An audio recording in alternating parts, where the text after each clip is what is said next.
اسرائیلیز نے جو ڈیوڈ بن گوریان نے ان کو نصیحت کی تھی 1948 میں کہ پاکستان کی ریاست کو نہ چھوڑنا کبھی، جس طرح ممکن ہے اس کو تباہ کرنا، یہ اس وقت سے ہی ہندوستان کے ساتھ تعاون کر کے پاکستان کو تباہ کرنے کی سازشیں کر رہے تھے۔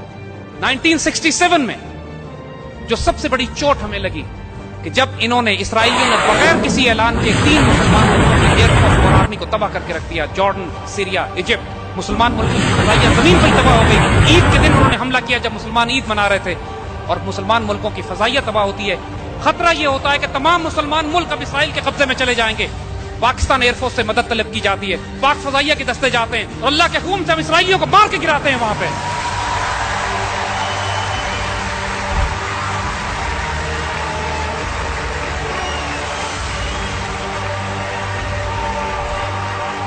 نائنٹین 1965 میں، اس سے پہلے اللہ کے فضل سے ہم انڈین ایئر فورس کا غرور خاک میں ملا چکے ہوتے ہیں۔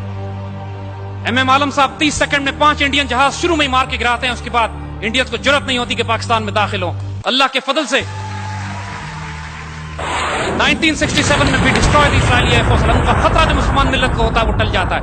74 میں ایک دفعہ پھر مسلمان ملت چیلنج ہوتی ہے، یہ عرب اسرائیلی جنگ پھر ہوتی ہے، پھر پاک فوج جاتی ہے، پاکستان ایئر فورس جاتی ہے، ہمارے ایئر ڈیفنس یونٹس جاتے ہیں، اور پھر مسلمان ملکوں کا دفاع کیا جاتا ہے۔ 1995-96 میں بوسنیا خطرے میں پڑتا ہے، پھر پاکستان فوج کے دستے وہاں پہ سربز کے خلاف مقابلہ کرتے ہیں، اور آج یورپ میں اگر کوئی مسلمان ملک ہے صرف اس لیے کہ اللہ کے فضل سے پاکستان نے ان کی مدد کی۔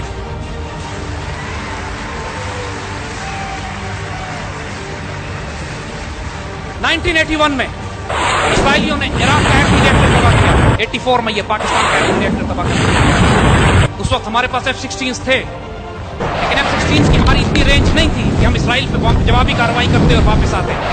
پاکستان نے تھریٹ کیا دہلی کو اور اسرائیل کو، دونوں کو۔ ہمیں نہیں پتا جہاز کس طرف سے آئیں گے، ہمیں نہیں پتا جہاز کی وارننگ، اس کے اوپر مارکنگ کس کی ہوگی۔ ہمیں ایک بات جانتے ہیں، اگر کاؤنٹا پہ بامبنگ ہوئی تو اس کے بعد دہلی اور تل ابیب کو ہم فلیٹ کر کے رکھ دیں گے۔ پاکستان ایئر فورس کے پائلٹ سے پوچھا گیا کہ ون وے مشن ہے، ون وے مشن ہے، صرف اسرائیل پہ آپ بامبنگ کے لیے جا سکتے ہیں، واپس نہیں آ سکتے، کون والنٹیئر کرے گا؟ Would you believe it? The entire F-16 squadron had raised their hands. They were volunteering for this.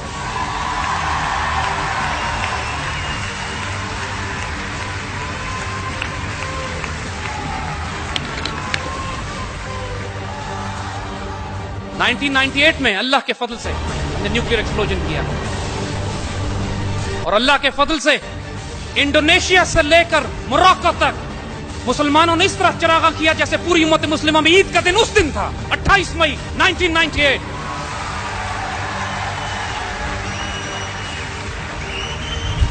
اس دن فلسطین کے بچوں نے اسرائیل کو مخاطب کر کے کہا تھا، Now we are a nuclear power. Don't look at the stones in our hands. Look at the bomb in Pakistan. We are coming after you.